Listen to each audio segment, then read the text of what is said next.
Il y a tout juste 2 minutes, des sources royales ont révélé que le roi Charles avait pris une initiative si audacieuse qu'elle a laissé Camilla à la fois abasourdie et furieuse.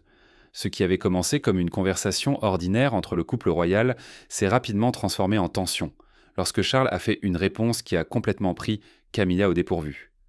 Au centre du drame se trouve nul autre que Laura Lopes, la fille de Camilla, issue de son précédent mariage.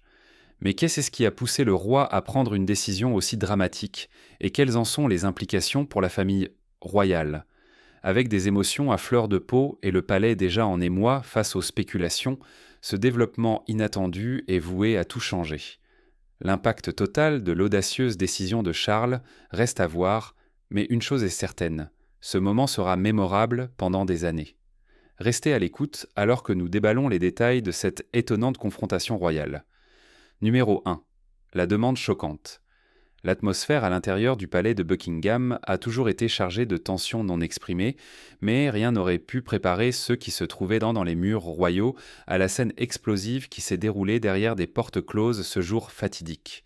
Ce qui avait commencé comme une conversation apparemment privée entre la reine Camilla et le roi Charles s'est rapidement transformé en une confrontation intense, qui aurait laissé les initiés royaux ébranlés jusqu'au plus profond d'eux-mêmes. Camilla, maintenant officiellement reine consort, a longtemps eu le sentiment que ses enfants issus de son précédent mariage ont été injustement négligés par la famille royale, en particulier sa fille, Laura Lopes. Malgré le mariage de Camilla avec Charles, Laura est restée en marge de la vie royale, jamais pleinement reconnue au sein de la famille. Après des années à endurer l'examen public et à naviguer dans les défis de son rôle royal, Camilla a pris une décision ferme. Laura mérite reconnaissance, pas seulement en tant que sa fille, mais en tant que personne digne d'une place officielle dans la famille royale. Plus que quiconque, Laura devrait se voir accorder le titre de princesse. Le raisonnement de Camilla est ancré à la fois dans la praticité et l'émotion. Laura, bien qu'elle ne soit pas née dans la lignée royale, a toujours montré de la grâce et de la dignité. Elle n'a jamais cherché la lumière des projecteurs, mais a toujours soutenu la famille royale à sa manière discrète. La demande semble naturelle pour Camilla, qu'elle pense être depuis longtemps due. Elle a lutté pour sa place aux côtés de Charles pendant des décennies, et maintenant elle veut que sa famille reçoive le même respect. Mais alors qu'elle exposait son argument, la réponse qu'elle a reçue de Charles a été comme une gifle au visage. Inattendue, froide et brutale. Charles, qui a passé une vie à mijoter dans les traditions de la monarchie, lui a refusé catégoriquement, allant même jusqu'à dire « Je ne l'accepte pas ». Son refus ne concerne pas seulement le titre. Il s'agit de préserver le tissu même de l'institution royale. Pour Charles, la monarchie est bâtie sur la force des lignées et des traditions, et permettre à quiconque en dehors de la lignée royale d'obtenir un titre pourrait défaire tout ce que la monarchie représente. Dans son esprit, la demande de Camilla n'est pas une simple question de famille ou d'amour. C'est une menace potentielle pour le fondement même de la couronne. Il voit le rôle de la monarchie comme sacro-saint et la pureté de sa lignée est non négociable. Camilla, cependant, le voit différemment. Elle ressentait un profond sentiment de trahison, comme si tout ce qu'elle avait fait, tout ce qu'elle avait donné à la famille royale, avait été rejeté en un instant. La conversation a rapidement dégénéré, la frustration de Camilla débordant. Mais Charles, résolu dans sa décision, est resté inflexible. Pour lui, la monarchie passe d'abord, et c'est quelque chose que Camilla devrait accepter. La réunion s'est brusquement terminée, Camilla sortant de la pièce, le cœur lourd de colère et d'incrédulité. Cette interaction a laissé beaucoup de gens se demander si le rejet de Charles était purement une question de tradition royale ou s'il y avait quelque chose de plus derrière sa décision. Numéro 2. La raison cachée, la relation tumultueuse de Charles avec Laura. Après la conversation houleuse, des rumeurs ont commencé à circuler selon lesquelles il y avait plus derrière le rejet par le roi Charles de la demande de la reine Camilla, d'accorder à sa fille le titre de princesse que simplement la nécessité de préserver la tradition royale et la sainteté de la lignée. Derrière le récit officiel du devoir royal, une histoire plus personnelle se cache, profondément enracinée dans des années de tensions et de blessures émotionnelles non résolues. La relation de Charles avec Laura n'a jamais été chaleureuse. En fait, elle a été marquée par l'animosité et le ressentiment non exprimés. Dès les premiers jours de sa relation avec Camilla, lorsque leur romance est devenue une affaire de scandale public, Laura a clairement fait savoir quelle était sa position. La jeune fille, farouchement loyale envers son père, Andrew Parker Bowles, voyait Charles comme le méchant de son histoire. Il était l'homme qui avait détruit le mariage de ses parents et modifié irréparablement la structure de sa famille. En tant qu'enfant, Laura n'a jamais pu accepter l'idée que sa mère, Camilla, était impliquée avec l'homme même qui, à ses yeux, avait brisé son monde. Dans les premiers jours de la relation entre Charles et Camilla, lorsque les appels téléphoniques entre eux étaient fréquents, la défiance de Laura était implacable. Chaque fois que Charles appelait pour parler à Camilla, la jeune Laura interceptait les appels, refusant de passer le téléphone à sa mère.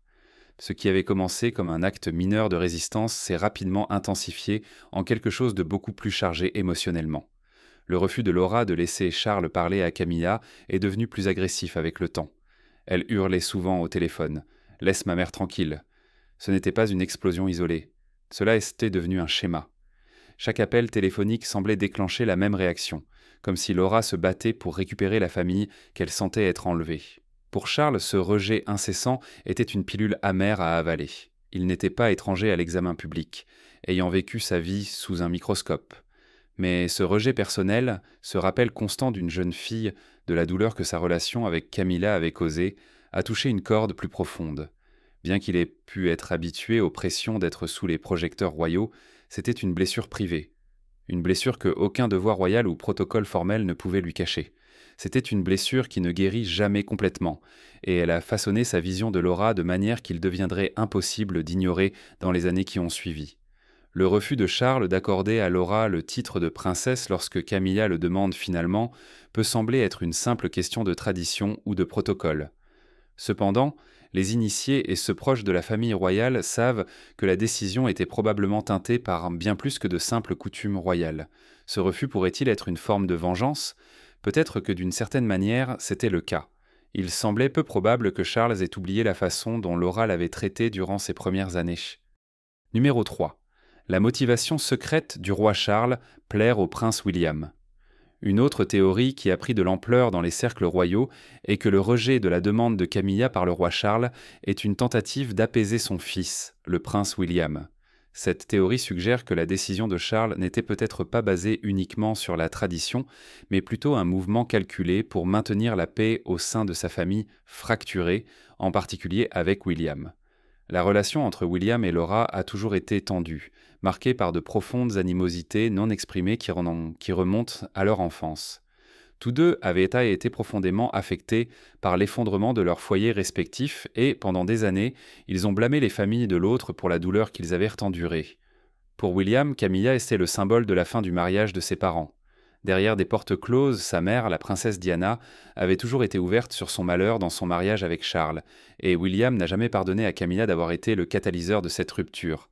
De l'autre côté, Laura voyait Charles comme le méchant de l'histoire. Elle était une jeune fille lorsque le mariage de ses parents s'est effondré, et comme William, elle a eu du mal avec l'idée que sa mère passe à un homme qu'elle considérait comme responsable de la destruction de sa famille. Selon des sources, il y a eu de nombreux échanges houleux entre William et Laura, chacun lançant des accusations à l'autre. William, encore meurtri par l'effondrement du mariage de ses parents, blâmait fréquemment Camilla pour tout le tourment émotionnel que sa mère Diana avait traversé. Laura, à son tour, ripostait, accusant le père de William d'avoir causé la souffrance de sa famille. Une dispute particulièrement explosive, qui a eu lieu après la tragique mort de Diana, a laissé une cicatrice durable. William, submergé par la colère, a crié à Laura « Ta mère a causé la mort de ma mère ». La brutalité de cette accusation révélait la profondeur des fractures émotionnelles qui traversèrent les deux familles, des blessures qui n'ont jamais vraiment guéri. Le fossé entre William et Charles est devenu encore plus prononcé après la mort de Diana. William, qui avait été profondément affecté par la perte de sa mère, a commencé à s'éloigner de son père alors que leur relation se détériorait. Le jeune prince, déjà en proie aux conséquences émotionnelles du divorce de ses parents, ne pouvait pas se résoudre à pardonner à Charles pour le rôle qu'il avait joué dans le chagrin de sa mère. Pendant des années, Charles a cherché à réparer sa relation avec William, faisant de nombreux efforts pour se reconnecter avec son fils. Mais la tension est restée palpable, avec un père et un fils incapables de combler pleinement le fossé émotionnel qui les séparait.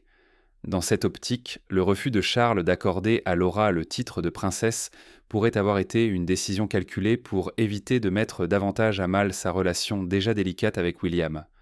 On a suggéré que Charles, conscient de l'animosité persistante entre William et Laura, voyait cela comme une occasion de maintenir une apparence d'unité avec son fils. En essence, rejeter la demande de Camilla pour un titre royal pourrait avoir été la manière de Charles de rester en bons termes avec son fils.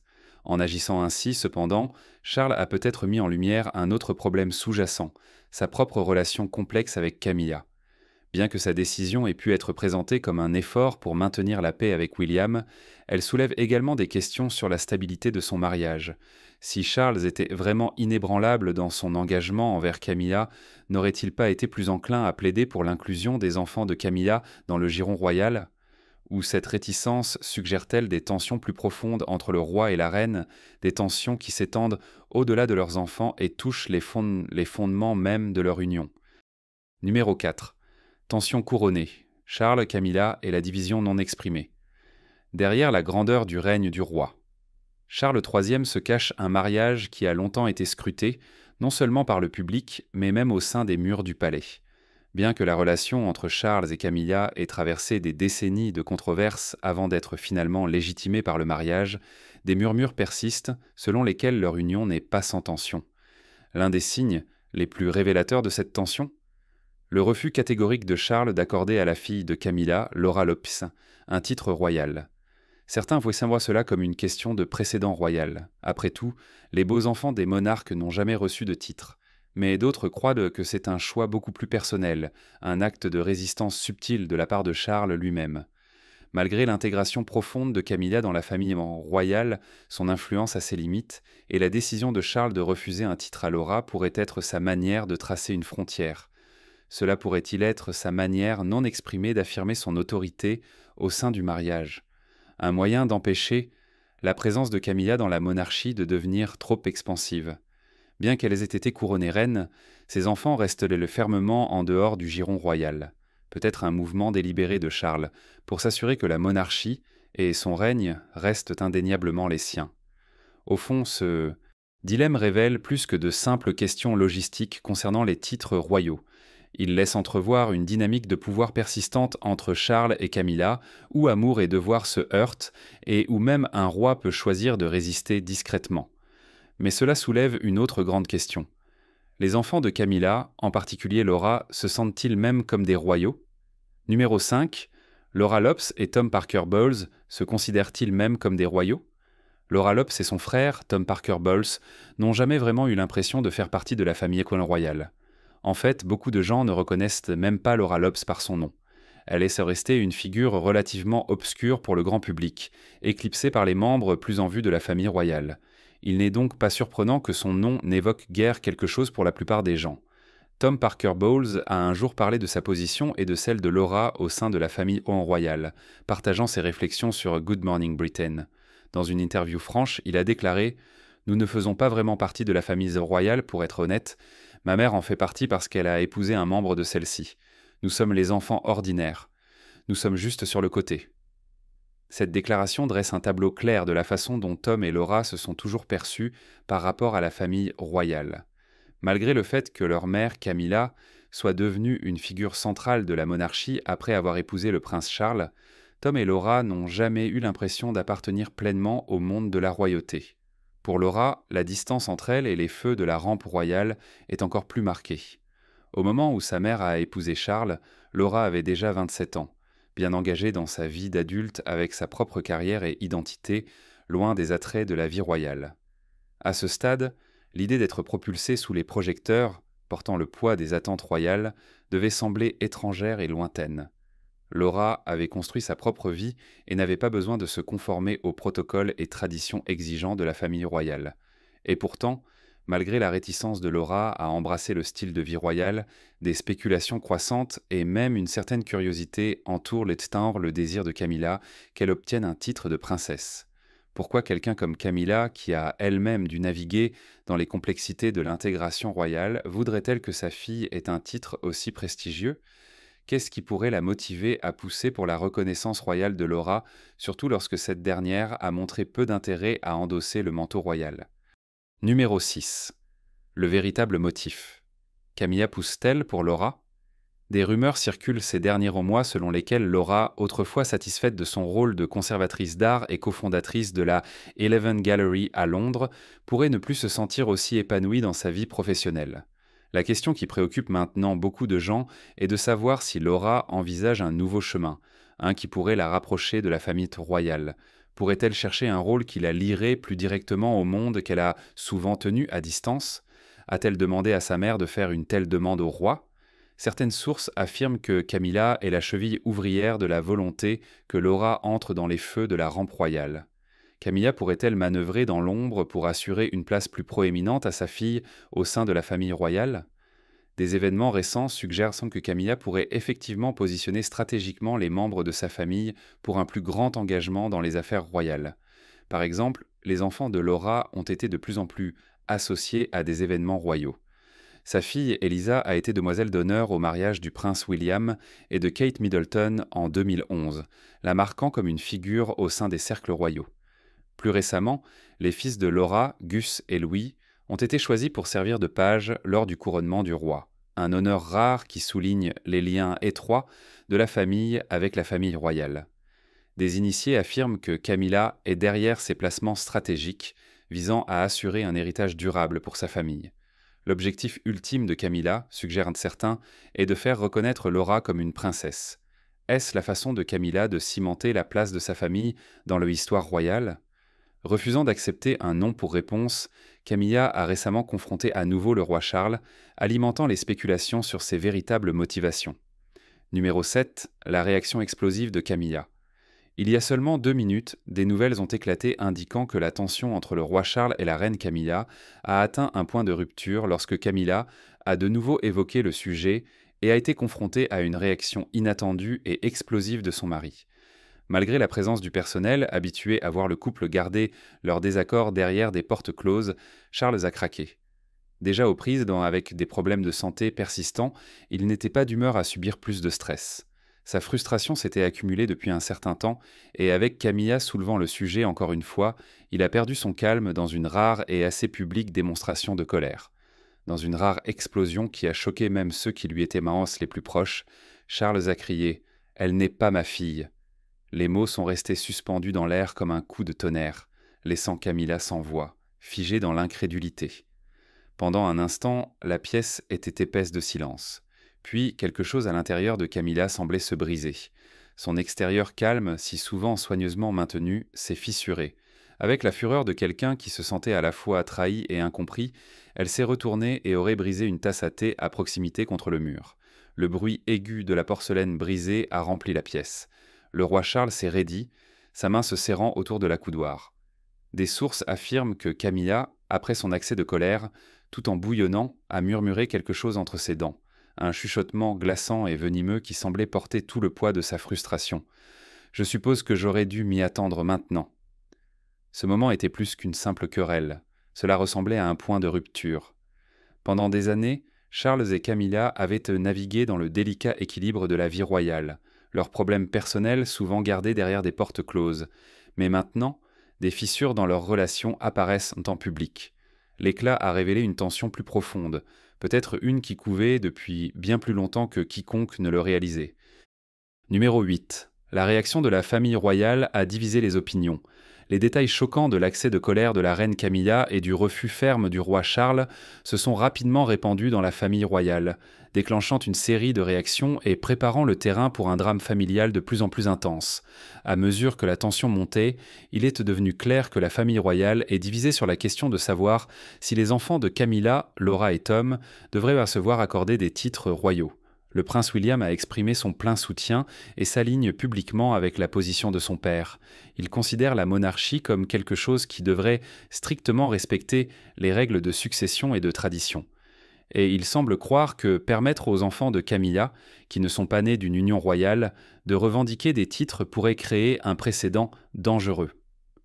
L'engagement de William à préserver l'intégrité de la monarchie reflète son rôle croissant au sein de la famille royale et son désir de protéger son image publique, surtout alors qu'il se prépare pour son propre règne éventuel.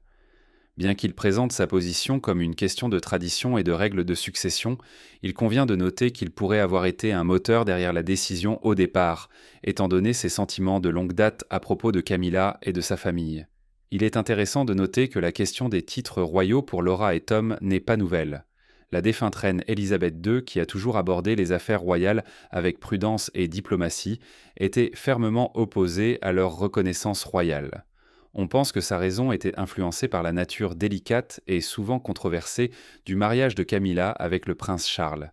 Étant donné le divorce très médiatisé entre Charles et la princesse Diana et les cicatrices émotionnelles persistantes qu'il a laissées sur la famille et le public, la reine Élisabeth a probablement estimé que reconnaître les enfants de Camilla dans une capacité royale officielle compliquerait encore une situation déjà sensible. La monarchie avait déjà connu tant de turbulences à la suite du divorce et de la frénésie médiatique qui l'entourait. Ajouter les enfants de Camilla à la liste royale aurait pu être perçu comme un risque inutile, un qui pourrait aliéner à la fois le public et certaines factions au sein de la famille royale. Numéro 9. Quelle était la suite ? Camilla va-t-elle reculer ou continuer à pousser ? Suite à l'argument explosif entre le roi Charles et la reine Camilla, l'air dans le palais reste lourd de tension. Camilla, furieuse et bouillonnante de colère, planifie désormais son prochain mouvement. L'accès de passion et le rejet de son mari l'ont laissée humiliée, mais plus important encore, ils ont allumé un feu en elle. Déterminée à ne pas reculer, Camilla explore probablement toutes les avenues pour s'assurer que ses enfants reçoivent la reconnaissance royale qu'elle estime qu'ils méritent. Certains initiés spéculent que Camilla pourrait tenter de tirer parti de l'influence des conseillers royaux, espérant influencer leurs opinions et faire avancer le sujet. Il n'est pas hors de portée de penser qu'elle pourrait essayer de rallier des figures clés au sein de la famille royale à sa cause, utilisant sa position de reine pour plaider en faveur de la place légitime de ses enfants dans le giron royal. Après tout, avec ses profondes connexions au sein du palais, Camilla pourrait avoir suffisamment de poids pour créer une pression significative dans l'ombre. Les conseillers prendront-ils son parti ou resteront-ils fermes avec Charles, renforçant la monarchie traditionnelle ? Mais la véritable question est de savoir si le roi Charles tiendra bon ou cédera finalement sous la pression croissante. Son engagement envers la tradition et les souhaits de sa défunte mère sera-t-il suffisant pour résister aux forces en jeu ? Ou la pression croissante de Camilla le poussera-t-elle à reconsidérer ? Sa décision ne concerne pas seulement des titres, il s'agit de son rôle en tant que roi, mari et père. Céder aux exigences de Camilla pourrait avoir des conséquences durables pour la monarchie, affaiblissant les fondements des traditions royales qui ont résisté pendant des siècles. D'un autre côté, continuer à lui refuser pourrait entraîner encore plus de discorde publique, mettant à mal sa vie personnelle et son règne. Les enjeux sont élevés, et il y a de plus en plus de spéculations selon lesquelles cette bataille pourrait marquer le début d'une rupture entre Charles et Camilla. Bien que leur mariage ait résisté à de nombreuses tempêtes au fil des ans, cela pourrait être un moment décisif, celui qui met à l'épreuve les fondements de leur relation. Si Charles continue de résister à la pression de Camilla, cela conduira-t-il à plus d'animosité entre eux, ou trouveront-ils un moyen de se réconcilier, Camilla acceptant un compromis pour préserver leur mariage et la monarchie ? Les réponses à cette restent à venir, mais le drame ne fait que commencer. Le palais reste silencieux, mais une chose est claire, cette bataille n'est pas encore terminée. Que pensez-vous de la demande de Camilla ? N'hésitez pas à partager vos réflexions avec nous dans la section des commentaires. Merci de regarder. À bientôt dans la prochaine vidéo.